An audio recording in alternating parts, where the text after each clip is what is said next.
O Índice CNN nesta semana um pouco diferente, a começar pela nossa convidada, a professora Mara Teles, que eu já faço as devidas apresentações já na tela comigo.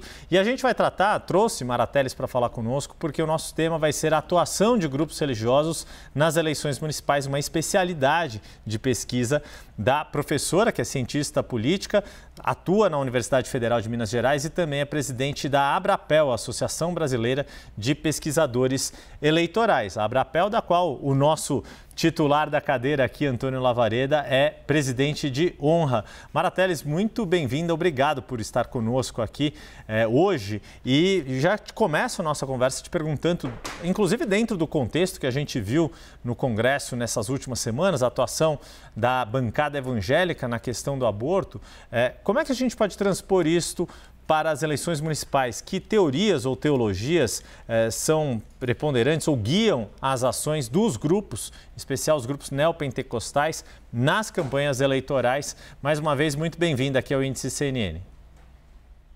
Eu que agradeço a vocês pelo convite. O papel da religião ele é muito relevante, sempre foi muito relevante nas teorias e, inclusive, nas democracias. Hoje nós temos no Brasil uma grande bancada evangélica e essa bancada evangélica ela é fruto de uma teoria ou de uma teologia chamada teologia do domínio.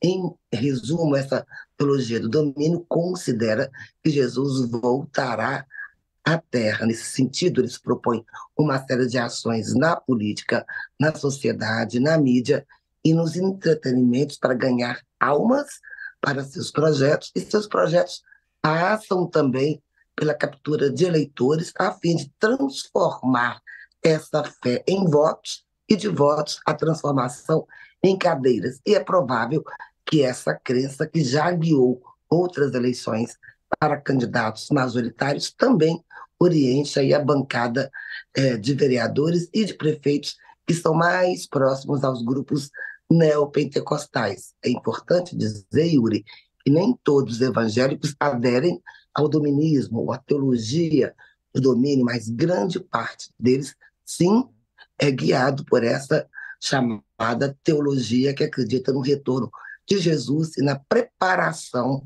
do terreno da terra, né, para o retorno dessa entidade, para aqueles que têm fé. E nesse contexto, professor, acho que vale a gente explicar que em 2022 houve um crescimento da bancada evangélica no Congresso, tanto de deputados quanto de um terço de senadores que foi renovado, em comparação ao que havia saído das urnas 4 anos antes.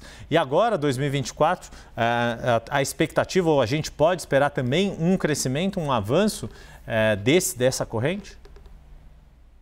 Yuri, excelente pergunta. No livro que eu organizei junto com o professor Antônio Lavareda, Eleições à Pandemia, um dos capítulos, eu e outros autores tratávamos exatamente disso. Houve um crescimento não apenas no Legislativo Nacional, no Congresso Nacional, mas inclusive nos chamados legislativos municipais, não apenas do número de pessoas que se elegeram, mas sobretudo, Yuri, é muito importante, de candidatos que disputam com as menções cristãs, que usam as palavras bispos, irmãos, irmãs, missionárias. Isso já existia. A menção aos cristãos já existia há muito tempo na política nacional, desde 1998. Só que agora, nas eleições de 2022, cresceu enormemente o número de candidatos com menções cristãs. Contudo, Yuri, é muito importante colocar que o partido que mais capturou votos e elegeu bancada com menções cristãs foram justamente os republicanos e o Partido Liberal, então, do presidente Bolsonaro. O presidente Bolsonaro ele acabou expressando muito os valores das pautas morais ligadas à teologia do domínio. Portanto, é possível que o número de candidatos cresça bastante. Agora, como as regras eleitorais mudaram e agora não é permitido mais coligação, os pequenos partidos eles têm tido dificuldade para transformar essas menções cristãs em cadeiras. Então é possível que esses candidatos que antes disputavam pelos pequenos partidos passem a disputar para aumentar suas chances em grandes partidos, como, por exemplo, os republicanos e o PL, que foram os partidos que mais elegeram pastores e similares que se orientam pelo dominismo. Uhum. Vamos trazer aqui dois gráficos do índice CNN de duas capitais que ilustram o peso que a questão religiosa e dos evangélicos em especial ganhou ou tem ganhado nas corridas eleitorais. Primeiro a gente vê na tela os números do Rio de Janeiro, em que a despeito da vantagem que a gente vê do prefeito Eduardo Paes, ele tem buscado uma maior interlocução com este segmento, buscando, por exemplo, o apoio do deputado Ottoni de Paula, que ainda aparece como um dos pré-candidatos, mas que anunciou ali que não vai sair candidato de fato. Vou chamar mais duas telas aqui, professor, que é a situação de Belo Horizonte, em que também o peso do eleitorado evangélico é significativo. E há ali um cenário de mais disputa entre os nomes que estão colocados. A gente vê Mauro Tramonte, do Republicanos, partido que Mara Telles já mencionou para a gente, Bruno Engler, do PL, do ex-presidente Jair Bolsonaro. E aí, só para a gente mostrar a próxima tela e completar o cenário, a gente tem ainda João Leite, do PSDB, o prefeito Fuad Numa, do PSD, mas tem também os concorrentes da esquerda, como a deputada Duda Salabert, o deputado Rogério Corrêa, do PT, e o senador Carlos Viana, do Podemos, que já teve uma situação melhor, mas Belo Horizonte com um cenário mais embolado. Professora, o que a senhora diz dessas duas capitais que a gente escolheu juntos para trazer aqui no que diz respeito a esta questão dos segmentos evangélicos e da teoria do domínio que a senhora estava explicando para a gente? É muito importante. Isso demonstra que a expressividade dos evangélicos ocorre não apenas no crescimento dessa religião na sociedade. O Brasil sempre foi um país católico. E a Igreja Católica ela fez muitas ações, inclusive na renovação carismática, para impedir, de certa forma, né, o crescimento dos evangélicos que roubam eleitores e almas da Igreja Católica. A Igreja Católica nunca se comportou organizadamente como bancada, muito embora dentro da bancada da frente parlamentar evangélica apareçam alguns católicos. Então é importante notar que o Rio de Janeiro tem um número expressivo de evangélicos, haja vista a eleição do ex-prefeito Crivella, que fez um apelo moral muito forte para esses grupos. Em Belo Horizonte, houve um erro muito grande dos partidos desafiantes da esquerda quando eles deixaram de disputar as eleições de fato e apoiaram o candidato Calil. Isso fez com que a esquerda, em geral, perdesse muito, digamos, os seus terrenos, os seus territórios, sobretudo nas periferias, onde existe um número grande de templos evangélicos, maior que o número de templos católicos, e o deputado Bruno Engler vem construindo a sua candidatura junto aos setores neopentecostais há muito tempo. É importante lembrar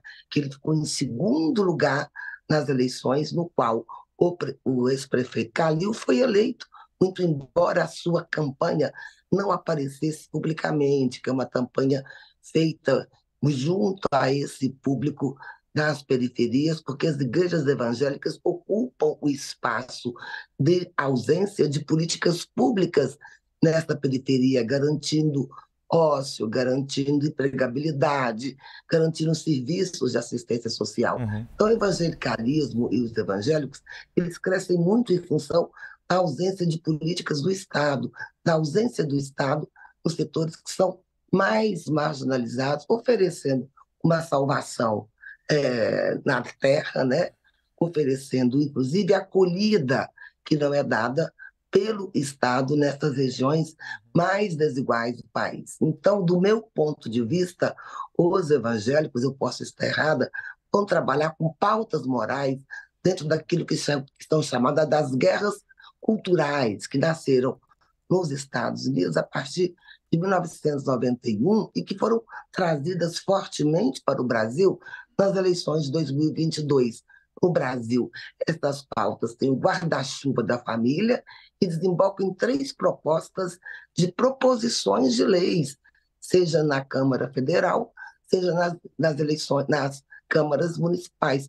Quais são os temas desse guarda-chuva família? O tema do aborto, que é um tema muito importante para esses grupos, o tema da união civil entre pessoas do mesmo sexo e o tema da educação, no qual eles consideram que a educação estaria contaminada pela ideologia de gênero. Então, o tema da família foi muito importante, de uma visão de família a partir de uma interpretação bíblica, foi muito importante na campanha do ex-presidente Bolsonaro, e ele se reconfigurou em pautas morais que podem ser tratadas também nas eleições municipais, sobretudo a questão da linguagem neutra, sobretudo a questão não da pauta do aborto, porque o aborto tem caráter nacional, mas a questão da chamada ideologia de gênero na educação.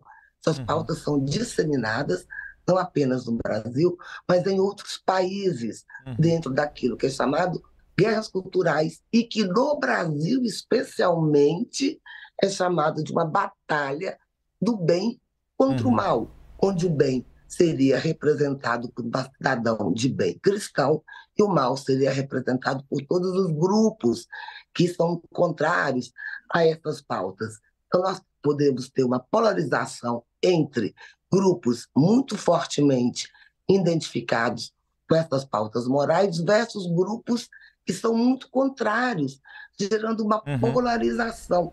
Então, do meu ponto de vista, isso não é razoável para as cidades, porque as cidades teriam que discutir seus problemas locais e não pautas que, eventualmente, só podem ser resolvidas durante um longo prazo, uma vez que não há consenso no Brasil entre esses temas. Então, talvez esses grupos tentem polarizar, e é muito importante que os debates locais não sejam apenas polarizações de pautas morais, né, Yuri? Principalmente porque essas duas cidades, Belo Horizonte e Rio de Janeiro, têm profundos problemas de desigualdade, de mobilidade, de transportes, de saúde, e é uma pena que as eleições no Brasil tenham sido polarizadas apenas por pautas morais, que não são ainda consensuais na sociedade e na opinião pública. A gente vai acompanhar a hora que a campanha oficial começar e, claro, à medida que esses discursos que fogem aí do dia a dia da rua, né, do buraco de rua, das questões de educação, saúde, entrem, a gente vai poder contar com a professora Mara Telles, doutora em ciência política, professora da Universidade Federal de Minas Gerais, UFMG, e presidente da Abrapel. Eu agradeço demais a participação conosco e a gente, claro, vai conversar muitas vezes ainda, não só aqui no Índice CNN, mas na cobertura das eleições municipais mais cheias de expectativas desde a redemocratização e que vai ter essa grande cobertura da CNN Brasil. Professora, muito obrigado. Até a próxima. Até a próxima. Muito obrigada a vocês e boa cobertura das eleições. Estou disponível para a gente continuar essa conversa.